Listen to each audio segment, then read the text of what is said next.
부모의 성품을 보면 자식을 안다고. 인자하신 시아버지의 성품을 보고 남편과의 결혼을 선택했습니다. 그런데 그런 순자의 기대는 물거품처럼 사라졌지요.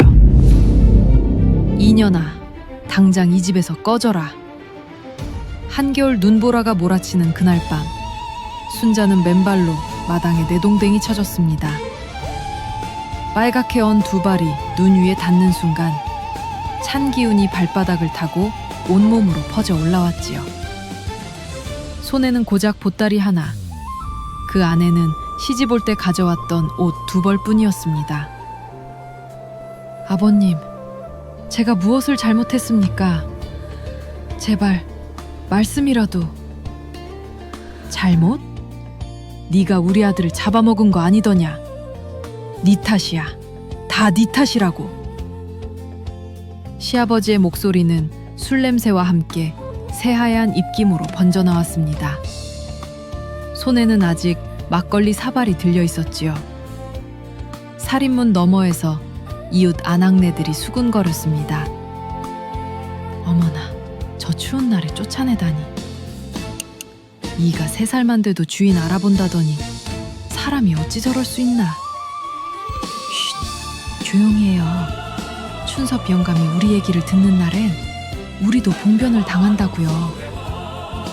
떠나야 하는 건가? 이 집을 정말 이대로 떠나야 하는 건가?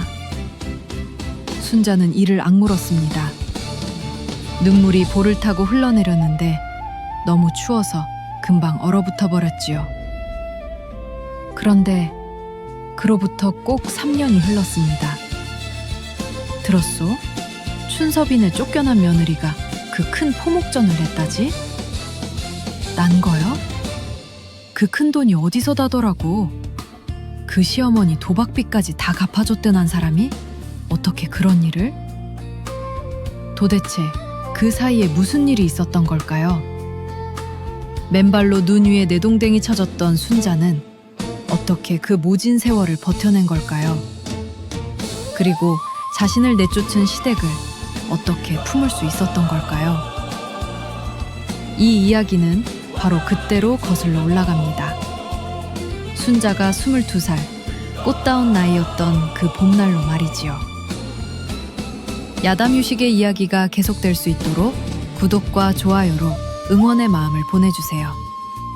자, 그럼 오늘도 감동적인 옛날 이야기 지금 바로 시작합니다. 옛날 옛적 어느 봄날의 일입니다.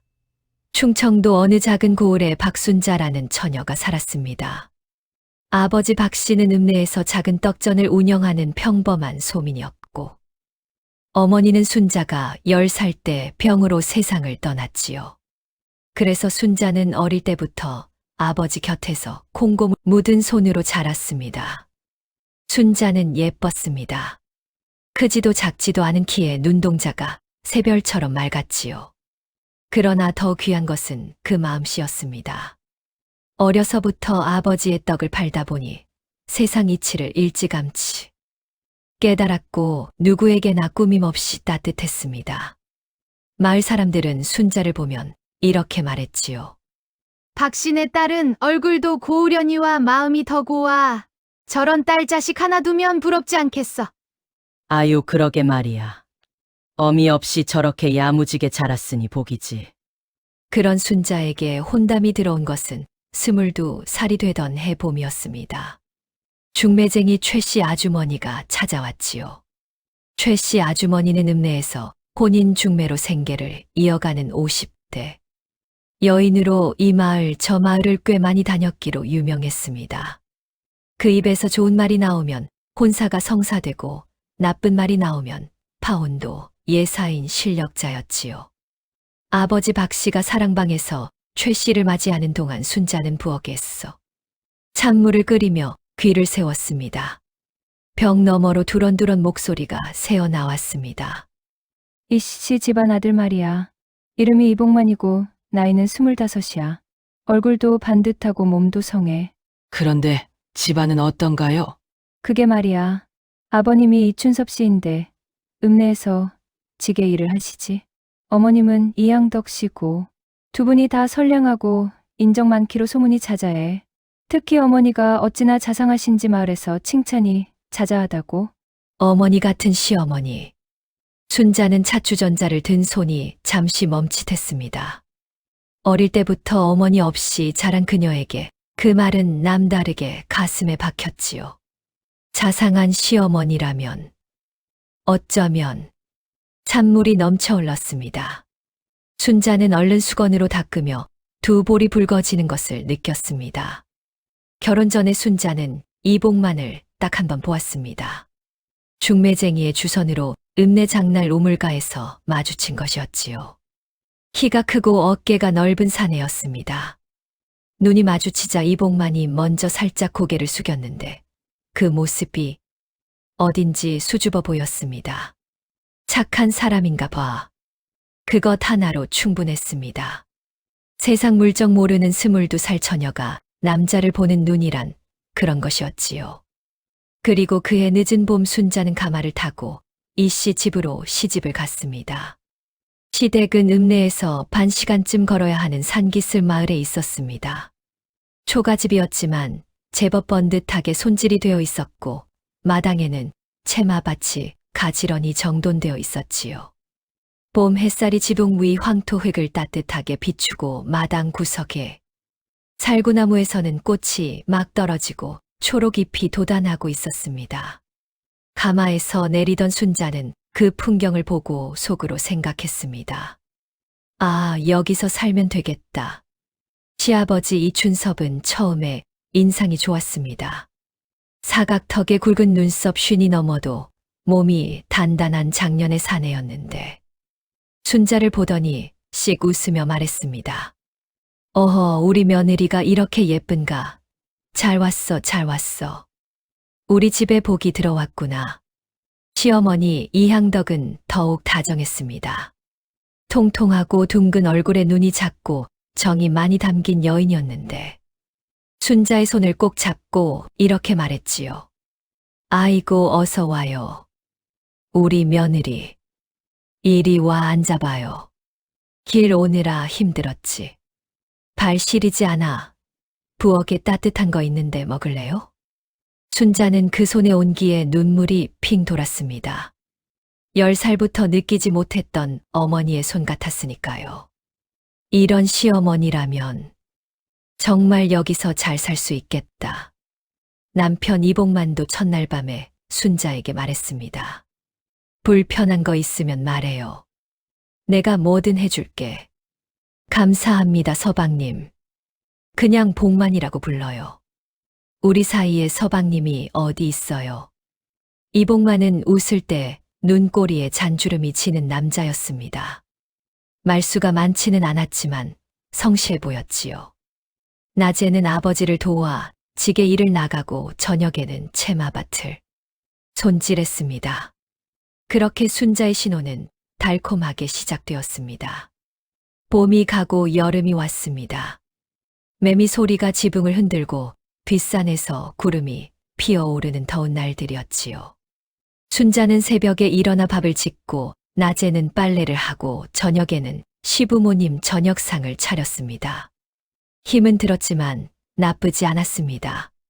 그런데 그 여름 순자는 처음으로 이상한 낌새를 채기 시작했습니다. 어느 날 저녁이었습니다. 장에 나가셨던 시아버지가 돌아오는 시간이 훨씬 지났는데도 돌아오지 않았습니다. 시어머니는 아무렇지도 않은 듯 밥상을 치우며 말했지요. 아이고, 영감이 또 늦는구나. 어머님, 아버님이 어디 가셨나요? 응, 친구분이랑 막걸리 한잔 하신다고 했어. 그냥 두면 알아서 오셔. 밤이 이슥해진 뒤에야 시아버지가 들어왔습니다. 그 모습을 보고 순자는 멈칫했습니다. 걸음이 휘청거렸고 얼굴은 새빨갛게 달아올라 있었으며 눈이 풀려 있었습니다. 어이, 나왔어. 저녁은? 시어머니가 얼른 나와 시아버지를 부축하며 속삭였습니다. 쉬. 며느리한테 이러면 어떡해요? 뭘 어때? 나 술 먹은 게 잘못이야? 내 집에서 내가 술 먹는데. 순자는 부엌문 뒤에 서서 두 손을 꼭 쥐었습니다. 단순한 한 번인 거겠지. 가끔 이러시는 거겠지. 하지만 그것은 시작에 불과했습니다. 뿌리는 이미 깊이 박혀 있었고 순자는 그것을 알지 못했습니다. 가을이 되자 순자는 알게 되었습니다. 시아버지의 술버릇이 가끔이 아니라는 것을. 이춘섭은 사흘이 멀다 하고 술을 마셨습니다. 막걸리를 걸고 넘어지다가 동동주를 마시고 동동주에 취하면 소주를 찾았지요. 처음에는 혼자 마시다 잠들었는데 술이 어느 정도 오르면 말이 많아졌습니다. 그리고 말이 많아지면 반드시 성을 냈습니다. 야, 밥이 왜 이래? 소금을 얼마나 넣은 거야? 죄송합니다, 아버님. 죄송은 무슨, 이런 밥을 어떻게 먹어, 어떻게. 처음에 순자는 고개를 숙이고 참았습니다. 술 드신 어른에게 대들 수는 없었으니까요. 하지만 날이 갈수록 핑계가 달라졌습니다. 어느 날은 국이 싱겁다, 어느 날은 반찬이 마음에 안 든다, 어느 날은 마당 쓸기가 시원찮다는 시기였지요. 복만아, 내 마누라가 집안을 어떻게 돌보는 거야? 아버지 그만하세요. 그만, 내가 왜 그만해야 해? 내 집에서. 복만은 아버지를 말리다가 결국 고개를 숙이고 방으로 들어와 버리곤 했습니다. 순자 곁에 앉아 한마디도 하지 않고 천장만 바라보다 잠이 드는 남편을 보며 순자는 속이 탔습니다. 왜 아무 말도 하지 않는 거야? 나 하나 감싸주지도 못하는 건가? 하지만 더 큰 문제는 따로 있었습니다. 시어머니 이향덕의 진짜 모습이 드러나기 시작한 것은 결혼 2달째 되던 날이었습니다. 어느 날 저녁 순자가 우물에서 빨래를 마치고 돌아오니 사랑채 쪽에서 낯선 남정네들의 목소리가 들렸습니다. 괴이하다 싶어 담 너머로 살짝 엿보았는데 시어머니가 남자 서넛과 함께 둥그렇게 앉아 무언가를 나눠 들고 있었습니다. 유치였습니다. 아니, 화투였지요. 어머님이 노름을. 순자는 눈을 의심했습니다. 자상하고 인정 많다는 그 시어머니가 남정네들과 화투를 치고 있었습니다. 그것도 제법 능숙한 손놀림으로 패를 뒤집으면서 말이지요. 이거 봐, 나 이번엔 광이야. 아이고, 또 향덕 씨가 이겼네. 시어머니가 낄낄거리며 웃었습니다. 순자가 아는 그 다정한 웃음이었는데 그 순간 그 웃음이 낯설게 느껴졌습니다. 며칠 후 순자는 조심스럽게 남편에게 물었습니다. 복만 씨, 어머님이 화투를 즐기세요? 알았어. 며칠 전에 우연히. 됐어, 그냥 모른 척해. 하지만 같이 하시는 분들이 모른 척 하라고.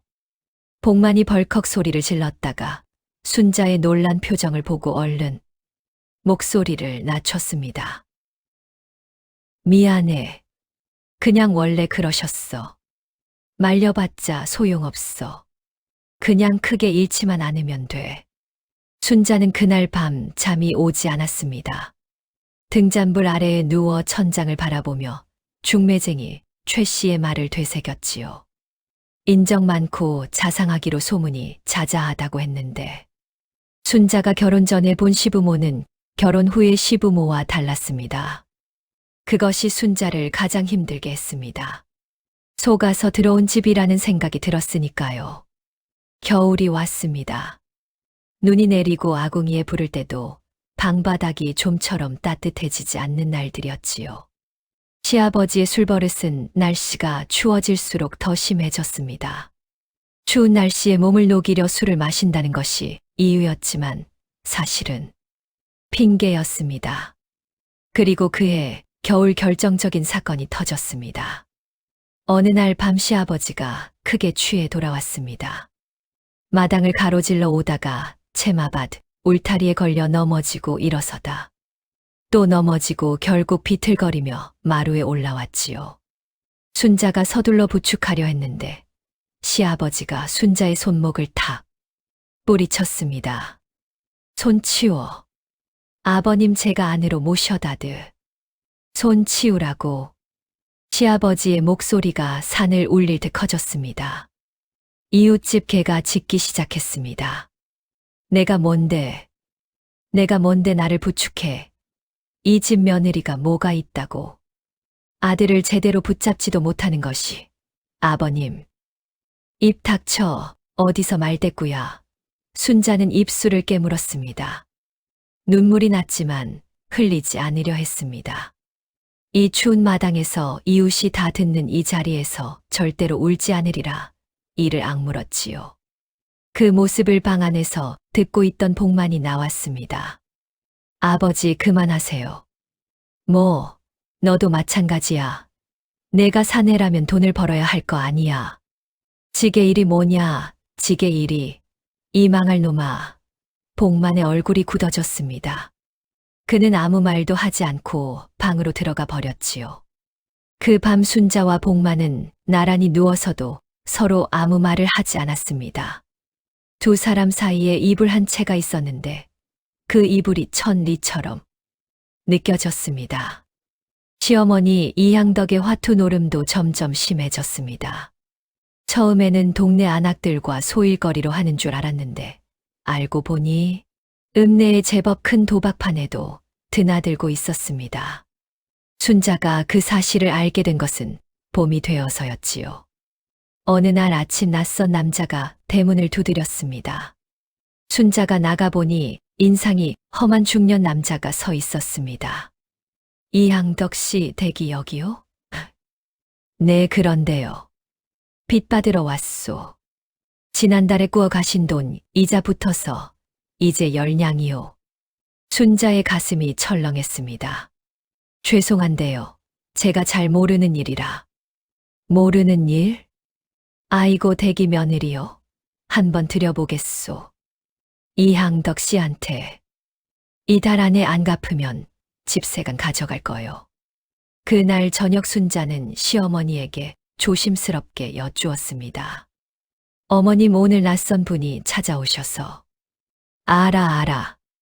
내가 알아서 할게. 빚이 얼마나 되시는지 여쭤봐도 될까요? 네가 왜 알아야 하는데. 그냥 내 일이야. 시어머니의 표정이 순식간에 차갑게 변했습니다. 다정하던 눈빛이 어디로 사라지고 날이 선 눈으로 순자를 쏘아보았지요. 순자는 방으로 돌아와 이불을 덮고 엎드렸습니다. 눈물이 하염없이 흘렀습니다. 이렇게 된 건가? 내가 들어온 집이 이런 집인 건가? 그리고 봄이 무르익던 어느 날 남편 이복만이 집을 나갔습니다. 전날 밤 시아버지와 크게 다툰 것이 발단이었습니다. 이춘섭이 술에 취해 며칠째 지게 일을 나가지 않자 복만이 참다 못해 한마디 했고 그게 불씨가 된 것이었지요. 아버지 이러시면 안 됩니다. 집에 돈이 없어요. 뭐, 이놈이 아비한테 어디서 제가 틀린 말 했습니까? 어머니는 빚이 쌓이고 있고 아버지는 일을 안 하시고 저 혼자. 지게 일로 어떻게 살라고요? 닥쳐. 입에 은망덕한 놈아. 소리와 울음과 욕설이 뒤섞인 밤이었습니다. 순자는 부엌에 쭈그리고 앉아 두 손으로 귀를 막았지요. 다음 날 아침 복만의 짐이 없었습니다. 가만히 위에 쪽지 하나가 있었는데 거기에 이렇게 쓰여 있었습니다. 나 잠깐 나갔다 온다. 기다려. 하루가 지났습니다. 이틀이 지났습니다. 일주일이 지났습니다. 복만은 돌아오지 않았습니다. 순자는 아침마다 대문 앞에 서서 마을 길을 바라보았습니다. 저 길 끝에서 익숙한 그 넓은 어깨가 나타나기를 기다렸지요. 하지만 이틀이 지나고 보름이 지나도 복만은 오지 않았습니다. 그리고 시아버지의 화풀이가 모두 순자에게로 쏟아지기 시작했습니다. 다 니년 탓이야. 내가 아들을 내보낸 거야. 아버님 그건 제가 어떻게. 어디서 말대꾸야. 잘난 며느리가 남편 하나 붙잡지 못해서. 이제 술 취한 시아버지의 말이 매일 저녁 순자의 가슴에 꽂혔습니다. 시어머니는 그 사이 모른 척 방에 틀어박혀 화투패를 들여다보고 있었지요. 이 집에서 내 편은 아무도 없구나. 순자는 그 생각이 드는 순간 더는 눈물도 나지 않았습니다. 눈물이 말라버린 것인지 아니면 마음이 굳어버린 것인지 알 수 없었습니다. 그냥 하루하루 밥을 짓고 청소를 하고 빨래를 하는 것을 반복할 뿐이었지요. 그 하루하루가 쌓이다가 한겨울에 그 밤이 왔습니다. 눈보라가 몰아치던 그 밤 시아버지 이춘섭이 순자를 마당으로 내던졌습니다. 맨발로 눈 위에 쓰러진 순자는 떨리는 손으로 보따리를 끌어안았습니다. 살인문이 쾅 닫혔고 이웃의 수군거림이 눈보라 사이로 들렸습니다. 그리고 순자는 그 길로 걸었습니다. 어디로 가는지도 모르고 그냥 걸었습니다. 맨발로 눈길을 걷는 것은 고통이었습니다. 처음 몇 발짝은 차가움조차 느꼈지만 조금 지나자 발이 감각을 잃었습니다. 오히려 그것이 더 무서웠지요. 살아있는 것이 느껴지지 않으니까요. 순자는 보따리를 가슴에 꼭 안고 눈보라가 몰아치는 길을 걸었습니다. 갈 곳이라고는 친정밖에 없었습니다. 하지만 친정이 있는 읍내까지는 10리가 넘었습니다. 밤중에 눈 속에서 맨발로 가야 해. 어떻게든 가야 해. 순자는 걸었습니다. 길가에 쌓인 눈을 부여잡고 일어서기를 반복하며 이를 악물고 걸었습니다. 반쯤 왔을까요? 순자의 발이 오두막 같은 건물 앞에 멈췄습니다. 주막이었습니다. 안에서 불빛이 새어나오고 막걸리 냄새가 풍겨왔습니다. 아이러니하게도 술 냄새가 나는 곳에서 따뜻함을 구해야 하는 신세였지요. 주막문을 두드리자 안에서 주막 할멈이 나왔습니다.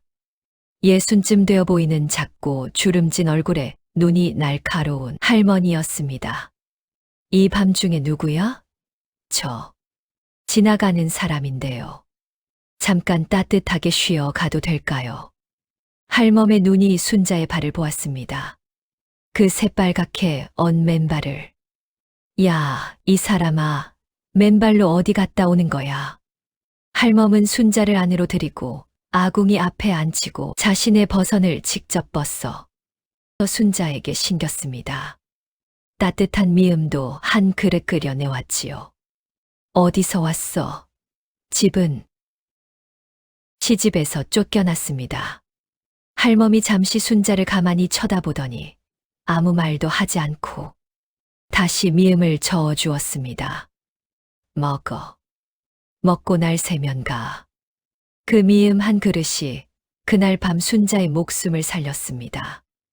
그리고 그 할멈이 순자의 인생을 바꾸게 될 줄은 그때는 아무도 몰랐지요. 날이 밝자 순자는 친정으로 향했습니다. 아버지 박 씨는 딸의 모습을 보는 순간 아무 말 없이 순자를 끌어안았습니다. 그 품 안에서 순자는 처음으로 소리내어 울었습니다. 아버지, 저 어떻게 해요? 됐다. 다 괜찮다. 아버지한테 걱정드리려고 온 게 아닌데. 됐다니까. 이 집도 너 집이야. 가긴 어딜 가. 아버지의 손이 순자의 등을 토닥였습니다. 거칠고 두터운 그 손이 세상에서 가장 따뜻했습니다. 며칠을 쉰 뒤 순자는 생각했습니다. 여기서 이렇게 있을 수는 없어. 아버지 혼자 떡전하기도 힘드신데. 순자는 아버지 떡전을 도우면서 생계를 이어갔습니다. 새벽에 콩을 불리고 쑥을 다듬고 반죽을 치댔습니다. 오전에는 장에 나가 떡을 팔고 오후에는 이웃집 빨래를 해주며 품삯을 받았지요. 그렇게 하루하루를 버텼습니다. 그러던 어느 날 순자는 그 주막 할멈을 다시 만났습니다. 장날에 순자가 떡을 팔고 있는데 할멈이 지나다가 순자를 알아본 것이었지요. 그날 그 맨발 아가씨 아냐? 아, 할머니. 그날 정말 감사했습니다. 잘 됐어. 잘 살아? 할멈이 순자의 떡을 쭉 훑어보았습니다.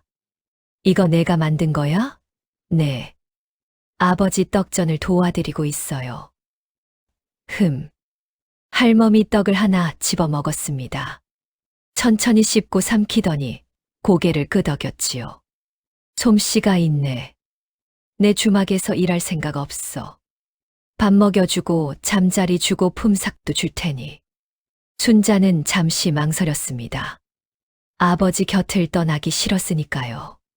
하지만 할멈의 제안이 귀했습니다. 주막에서 배울 수 있는 것들이 있을 것 같았지요. 아버지에게 여쭈었습니다. 아버지, 제가 저 주막에서 일하면 어떨까요? 내가 하고 싶으면 해. 아버지는 괜찮다. 아버지 혼자 괜찮으시겠어요? 혼자 산 게 몇 년이냐 나. 걱정 마. 아버지가 웃었습니다. 주름 가득한 그 웃음이 쓸쓸해 보였지만 순자는 꼭 안아드리고 주막으로 향했습니다. 주막 할멈의 이름은 오막내였습니다. 겉으로는 퉁명스럽고 날카로워 보였지만 속은 달랐습니다. 장사 수완이 탁월했고 사람 보는 눈이 있었으며 무엇보다 주막, 살림을 어떻게 운영하는지를 꿰뚫고 있었습니다. 순자야, 손님한테 제일 중요한 게 뭔 줄 알아? 맛있는 음식이요? 그건 기본이고 제일 중요한 건 사람 마음이야. 저 손님이 지금 배고픈지 힘든지 외로운지 그걸 알아채는 눈이 있어야 장사가 되는 거야. 순자는 그 말을 마음에 새겼습니다. 막내 할멈 밑에서 일하며 순자는 많은 것을 배웠습니다. 음식 솜씨가 늘었고 장사 이치를 알게 되었으며 무엇보다 사람을 대하는 법을 깊이 익혔습니다. 힘든 손님도 웃게 만들고 성난 손님도 달래는 법을 알게 되었지요. 그렇게 1년이 지났습니다. 어느 가을날이었습니다. 주막에 보부상 하나가 들었는데 그가 순자에게 말했습니다. 아가씨, 이 국밥이 이 일대에서 제일 맛있는 거 알아? 우리가 다 돌아다녀 봤는데 여기가 으뜸이야. 과찬이세요. 과찬이 아니라고. 손솜씨가 있으면 장사도 할 줄 알아야지. 직접 뭔가 해볼 생각 없어. 그 말이 씨앗이 되었습니다. 순자는 막내 할멈에게 말했습니다. 할머니, 저 돈 모아서 작은 장사를 하고 싶어요. 뭘? 포목전이요. 옷감 파는 거요. 제가 바느질 솜씨도 있고 사람들이 뭘 필요로 하는지도 좀 알 것 같고. 막내 할멈이 한참 순자를 보다가 말했습니다. 돈이 얼마나 있어? 넉냥이요. 넉냥으로는 안 돼. 알아요. 더 모을 거예요. 할멈이 잠시 침묵하더니 천천히 일어나 자기 방으로 들어갔습니다. 잠시 후 돌아와 순자 앞에 무언가를 내려놓았습니다. 돈꾸러미였지요. 10냥이야. 할머니, 빌려주는 거야. 장사 돼서 갚아. 이자는 없어. 감사합니다, 할머니. 정말 됐어. 눈물은 집에 가서 흘려. 막내 할멈이 퉁명스럽게 돌아섰지만 귀가 빨개져 있는 것을 순자는 보았습니다. 그해 겨울이 가고 봄이 왔을 때 순자는 읍내 장터 한켠에 작은 포목전을 냈습니다. 처음에는 손님이 없었습니다. 며칠씩 파리만 날리기도 했지요. 하지만 순자는 포기하지 않았습니다. 물건 가격을 합리적으로 매기고 손님 한 명 한 명에게 무엇이 필요한지 귀를 기울였습니다. 아주머니, 무슨 옷감 찾으세요? 아, 우리 애기 돌복 지을 거 있어. 예쁜 걸로. 이 분홍 옥양목 어떠세요? 아기 피부에 부드럽고 색도 고와요. 1명, 2명. 입소문이 났습니다. 읍내 포목전 처녀가 옷감을 잘 골라준대. 그래. 어디 있는데요? 장터 동쪽 골목. 한번 가봐. 말도 잘 들어준다니까. 그렇게 손님이 늘기 시작했습니다. 한 달이 지나고 두 달이 지났습니다. 그런데 그 무렵 예상치 못한 소식이 들렸습니다. 이 씨 집에 큰일이 났다는 것이었습니다. 시어머니 향덕의 도박 빚이 눈덩이처럼 불어나 집 안의 가구와 세간이 하나씩 사라지고 있다는 것이었지요. 게다가 시아버지 이춘섭이 술을 너무 마시다 결국 몸이 상해 자리에 누웠다는 이야기도 들려왔습니다. 그 소식을 전해준 것은 이웃 동네 안악이었습니다. 거기 이 씨 집 알지? 며느리 쫓아낸대. 거기가 지금 폭삭 망해가고 있대. 어머, 그래요? 시어머니 빚쟁이가 매일 문을 두드린다고 하더라. 시아버지는 몸져 눕고 참 불쌍해.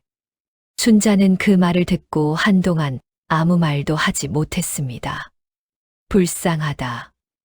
이상하게도 미워야 할 그 사람들이 불쌍하다는 생각이 먼저 들었습니다. 순자는 밤새 뒤척였습니다. 내가 왜 그 사람들을 걱정해야 하지? 나를 내쫓은 사람들인데. 그렇게 생각했지만 새벽이 되면 다시 그 걱정이 돌아왔습니다. 자리에 누운 시아버지의 모습이 처음 결혼 날씩 웃으며 말하던 그 얼굴과 겹쳐 보였습니다. 우리 집에 복이 들어왔구나. 그 말이 거짓이었을까요? 아니면 술이 사람을 바꾸어 놓은 것이었을까요? 뿌리는 겨울을 버티고 다시 꽃을 피우는 법이지. 어릴 때 어머니가 해주던 말이 떠올랐습니다. 어머니가 병들어 눕기 전 해 뒷마당 감나무가 홍수에 쓰러졌는데 그래도 이듬해 봄에 새순이 돋아났습니다. 그걸 보며 어머니가 순자의 손을 잡고 말했지요. 순자야, 사람도 저 나무 같아야 해. 뿌리가 살아있으면 다시 일어날 수 있어. 순자는 눈을 떴습니다. 새벽빛이 창호지로 스며들고 있었습니다. 가봐야겠다. 다음 날 순자는 이 씨 집으로 향했습니다. 포목전에서 번 돈 중 일부와 떡 한 꾸러미를 들고서요. 대문 앞에서 잠시 멈추었습니다. 눈보라 속에 맨발로 쫓겨나던 그 밤이 떠올랐습니다. 손이 떨렸습니다. 들어가야 해. 순자는 문을 두드렸습니다. 한참 만에 시어머니 향덕이 나왔습니다. 불과 몇 달 만에 몰라보게 수척해진 얼굴이었습니다. 순자를 보더니 눈이 휘둥그레졌지요. 너, 어머님 저 왔어요. 왜 왔어? 내가 왜? 아버님이 편찮으시다고 해서요. 좀 뵈어도 될까요? 향덕의 입술이 떨렸습니다. 뭔가 말하려다가 결국 옆으로 비켜섰습니다. 방 안에 이춘섭이 누워 있었습니다. 얼굴이 허옇게 떠 있고 숨소리가 가빴습니다. 순자는 그 옆에 무릎을 꿇고 앉았습니다. 아버님. 이춘섭이 눈을 떴습니다. 순자를 보는 순간 그 눈에 무언가 복잡한 것이 스쳤습니다. 미안함인지 당혹함인지 아니면 안도인지. 너 왔냐? 네, 왔습니다. 왜 왔어? 아버님 편찮으시다고 해서요. 나한테 잘해줄 필요 없어. 내가 나쁜 짓 했는데. 순자는 잠시 아무 말도 하지 않았습니다. 떡 꾸러미를 풀고 팥죽을 데웠습니다. 뜨끈한 김이 방 안을 채웠지요. 이춘섭이 죽 한 그릇을 억지로 받아 먹으면서 말했습니다. 복만이 소식 들었냐? 아니요. 한양으로 갔대. 거기서 막일한다고. 순자는 젓가락을 내려놓았습니다. 한양이라면 먼 길이었습니다. 그렇군요. 그놈이 못난 놈이야. 아비 닮아서. 우리 부자가 다 못난 놈들이지. 이춘섭의 눈에 물기가 맺혔습니다. 순자는 처음으로 그 눈 안에서 슬픔을 보았습니다. 술 냄새 뒤에 숨어 있던 그 슬픔을. 이분도 힘드셨던 거였구나. 술로 버텨온 것이었구나. 순자는 이후로 매주 이씨 집을 찾았습니다. 죽을 끓이고 약초를 구해 다려드리고 빨래를 해드렸습니다. 시어머니 향덕은 처음에는 퉁명스럽게 굴었지만 차츰 말수가 줄어들더니 어느 날은 혼자 조용히 울고 있었습니다. 순자가 옆에 앉았습니다. 어머님, 나 나쁜 사람이야. 참 나쁜 사람이야. 어머님, 너한테 미안해. 진짜로. 처음부터 속인 거야. 일부러는 아니었는데. 하다 보니 그렇게 됐어. 도박이 그렇더라. 한 번 빠지면 못 나와. 향덕이 손으로 얼굴을 가렸습니다. 어머님이 이렇게 힘드셨는지 몰랐어요. 힘든 게 아니야. 내가 선택한 거야. 근데 끊질 못한 거지.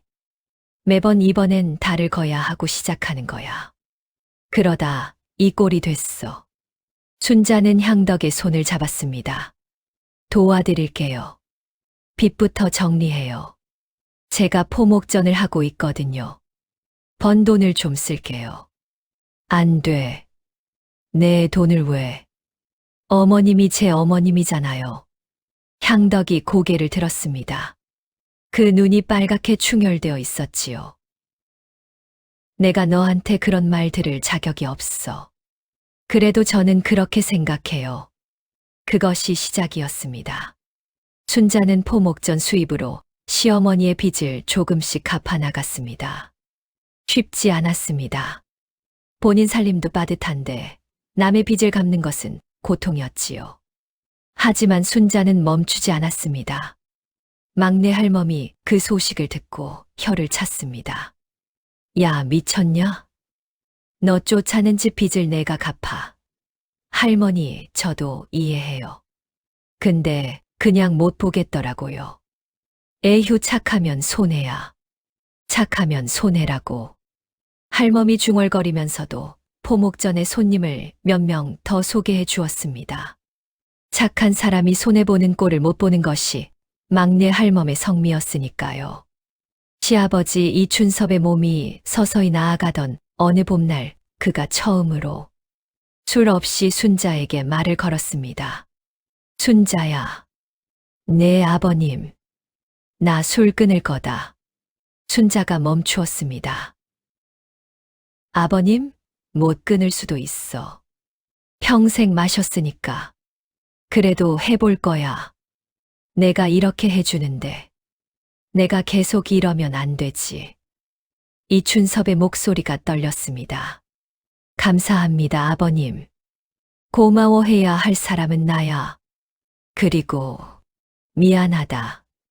그날 밤에 맨발로 내보낸 거. 그게 늘 마음에 걸렸어. 순자는 오래 침묵했습니다. 그리고 천천히 고개를 끄덕였지요. 괜찮아요, 아버님. 다 지나갔어요. 그것이 거짓말인지 진심인지 순자 자신도 몰랐습니다. 하지만 그 말을 하는 순간 가슴에서 무거운 것이 하나 내려앉는 것을 느꼈습니다. 여름이 되었습니다. 매미가 울고 떼약볕이 내리쬐는 날들이었습니다. 포목전이 자리를 잡으면서 순자의 살림도 안정되기 시작했습니다. 시어머니의 빚도 반쯤 갚아졌지요. 그리고 그 여름 복만이 돌아왔습니다. 어느 날 저녁 포목전을 닫고 나오던 순자 앞에 낯익은 뒷모습이 있었습니다. 키가 크고 어깨가 넓은 그 사람. 발이 멈추었습니다. 복만 씨. 그 사람이 돌아섰습니다. 이복만이었습니다. 한양에서 마기를 한 탓인지 피부가 더 검어지고 손이 더 거칠어져 있었습니다. 하지만 눈은 여전히 웃을 때 꼬리에 잔주름이 지는 그 눈이었지요. 순자 씨, 언제 왔어요? 오늘 낮에 집에 가봤는데 아버지가 순자 씨가 다 도와줬다고 하더라. 복만의 목소리가 흔들렸습니다. 내가 도망갔는데 당신은 거기 남아서 다 감당했어? 도망간 거 아니잖아요. 힘들었던 거잖아요. 그래도 당신한테 미안해. 당신이 쫓겨나는 날에도 나 없었고 내가 사내 자격이 없어. 순자는 복만을 바라보았습니다. 그 눈에 진심이 담겨 있었습니다. 지금 왔잖아요. 순자 씨, 지금 왔으면 된 거예요. 같이 합시다, 이제. 해가 저물며 하늘이 붉게 물들었습니다. 살구나무 잎이 저녁 바람에 흔들렸지요. 이복만은 그 이후로 포목전 일을 함께 도왔습니다. 장날마다 무거운 옷감을 나르고 손님이 끊기는 날엔 집수리를 하고 부모님 약심부름을 다니며 조금씩 살림을 일으켰습니다. 술 끊겠다 한 시아버지 이춘섭은 몇 번을 흔들리면서도 복만과 순자가 지켜보는 눈이 있으니 버텨냈습니다. 시어머니 향덕은 화투를 완전히 끊지는 못했지만 돈을 거는 노름만큼은 손을 뗐습니다. 그렇게 2해가 흘렀습니다. 포목전은 이제 읍내에서 알아주는 가게가 되었습니다. 순자의 솜씨와 신용이 소문나면서 인근 마을에서도 장날이면 찾아왔지요. 막내 할멈에 빌려준 열량은 이자까지 넉넉히 갚았습니다. 어느 가을날 막내 할멈이 포목전을 찾아왔습니다. 순자야, 잘 되고 있네. 할머니 덕분이에요. 내 덕은 무슨, 내가 한 거지. 근데 있지. 할멈이 순자의 손을 잡았습니다. 그 주름 가득한 손이 따뜻했습니다. 그날 밤에 맨발로 온 애가 이렇게 됐네.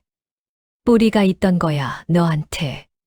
순자는 그 말에 눈물이 핑 돌았습니다. 어머니가 했던 그 말이 떠올랐으니까요. 뿌리가 살아있으면 다시 일어날 수 있어. 그 뿌리가 순자 안에 있었던 것이었습니다. 세월은 물처럼 흘렀습니다. 순자와 복만 사이에 아이도 태어났습니다. 딸 하나, 아들 하나. 아이들은 채마밭에서 뛰놀고 할아버지 이춘섭의 무릎에 올라앉았습니다. 이춘섭은 손자 손녀를 보며 조금씩 더 술을 멀리했습니다. 그로부터 3년이 지난 어느 날이었습니다. 그 날이 바로 이야기의 시작에서 이웃 안악들이 수군거렸던 바로 그 날이었지요. 들었소, 춘섭임에 쫓겨난 며느리가 그 큰 포목전을 냈다지. 포목전이요?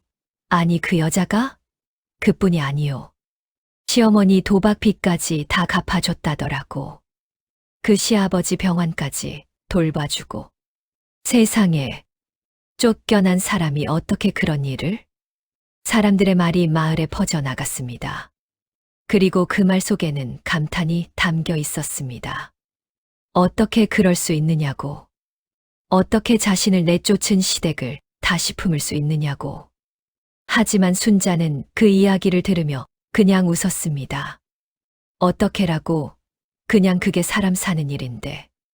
겨울이 오고 눈이 내렸습니다. 순자는 아이들 손을 잡고 마당에 나섰습니다. 첫눈이었습니다. 하얗고 고요한 눈이 지붕 위에 채마밭 위에 살구나무 위에 쌓였습니다. 딸아이가 손바닥을 내밀어 눈송이를 받으며 말했지요. 엄마 눈이 예쁘다. 그렇지? 추운데 왜 예쁜 거야? 순자는 잠시 생각하다 대답했습니다. 추워야 눈이 오는 거거든. 추운 게 있어야 이런 예쁜 게 생기는 거야. 아이가 고개를 갸웃했습니다. 잘 이해가 안 가는 모양이었지요. 하지만 순자는 알았습니다. 그 말의 뜻을. 맨발로 눈길을 걷던 그 밤이 없었다면 지금 이 자리도 없었을 것이라는 것을. 그리고 그것이 뿌리 있는 사람만이 아는 진실이었습니다. 훗날 마을 사람들은 이씨 집 며느리 순자 이야기를 이렇게 전했습니다. 그 여자가 쫓겨나지 않았으면 저렇게 훌륭해지지도 못했을 거야. 맞아. 사람이 시련을 겪어봐야 진짜가 되는 법이지. 근데 더 신기한 건 자기를 쫓아낸 시아버지를 끝까지 모셨다잖아. 이춘섭 영감이 돌아가실 때까지. 그러게. 보통 사람은 못해. 그게 순자 씨가 순자 씨인 이유겠지. 이춘섭은 73세 세상을 떠났습니다. 마지막 순간에 순자의 손을 잡고 말했다지요. 순자야, 내 며느리. 고맙다. 그 마지막 말을 순자는 평생 가슴에 품고 살았습니다. 막내 할멈은 80이 넘어서도 주막을 지켰습니다. 순자네 포목전에서 매달 옷감 한 필을 가져다 드렸고 할멈은 그때마다 퉁명스럽게 말했습니다. 됐어. 이거 왜 자꾸 가져와? 할머니가 저 살렸잖아요. 살리긴 뭘 살려. 내가 살아남은 거지. 이복만은 결국 장사 수완이 생겨서 포목전 옆에 작은 장터 마당을 열었습니다. 순자의 포목전과 복만의 장터는 나란히 붙어 읍내에서 제법 알려진 곳이 되었지요. 그리고 시어머니 향덕은 화투는 끊지 못했지만 빚지는 노름만큼은 끊었습니다. 노년에는 순자 곁에서 손자 손녀를 돌보며 살았습니다. 가끔 마을 안악들과 화투를 칠 때면 이렇게 말했지요. 나 우리 며느리한테 무지 미안한 게 있어. 근데 그게 있어서 지금 이렇게 살고 있는 것 같아. 여러분 이 이야기를 들으셨지요? 박순자는 쫓겨났습니다. 한겨울 눈보라 속의 맨발로. 그러나 그것이 끝이 아니었습니다.